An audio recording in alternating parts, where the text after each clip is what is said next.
tuning in. Today is week 2 on how to make press-on nails. I asked last week if you guys wanted this to be a weekly thing, and a lot of you said yes, which made me so happy.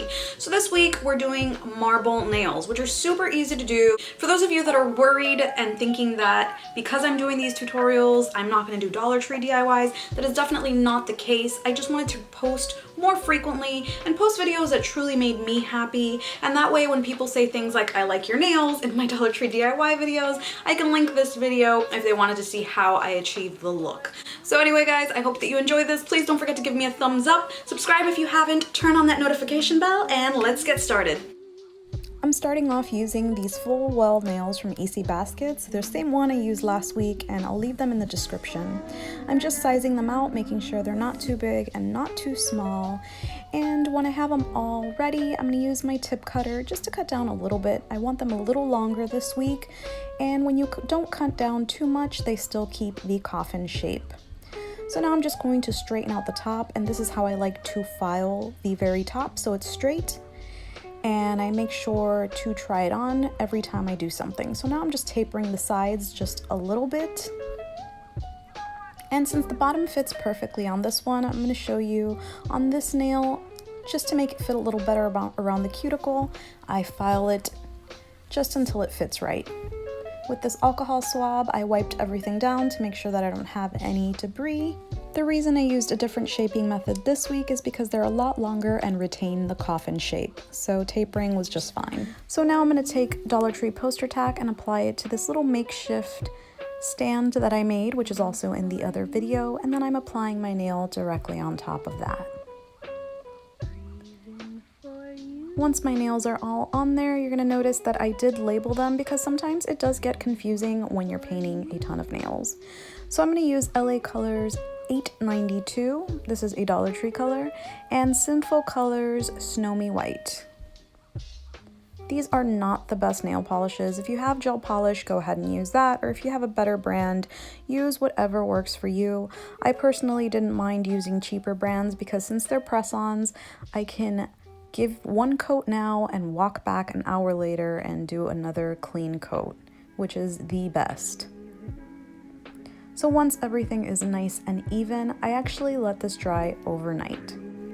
The next morning, I gave it a coat of gel top coat. You can use any gel top coat or none at all. I just like using gel top coat so that I don't have to keep painting the nail if I mess up a nail design, so the color is sealed underneath.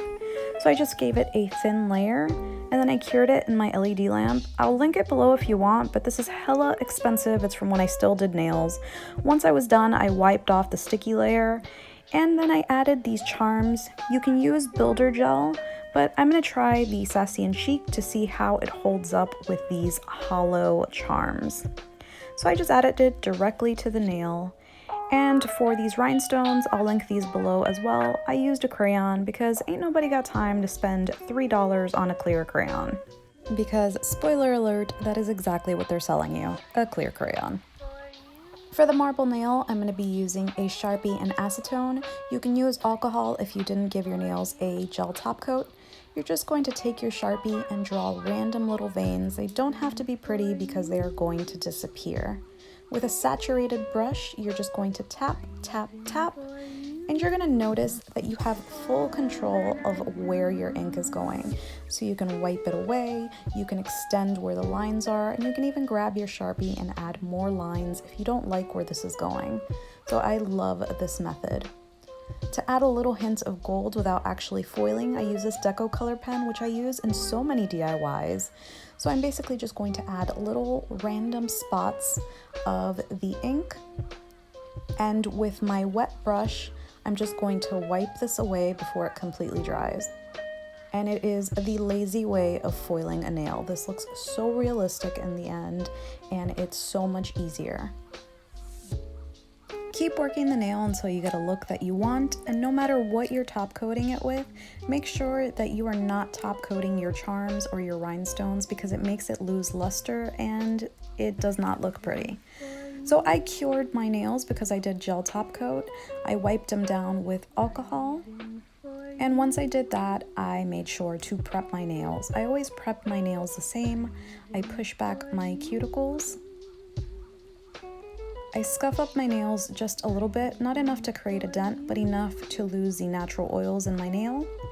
And then I do alcohol to remove all of the oil. It helps the nails last a lot longer. So once it's dry and oil free, I add a small amount of glue and add my nail in a rolling motion, and I grab it right in the middle so that it is straight. And bam, you have yourself amazing marble nails. If you liked this video, please don't forget to give me a thumbs up, and thank you so much for watching. Till next time.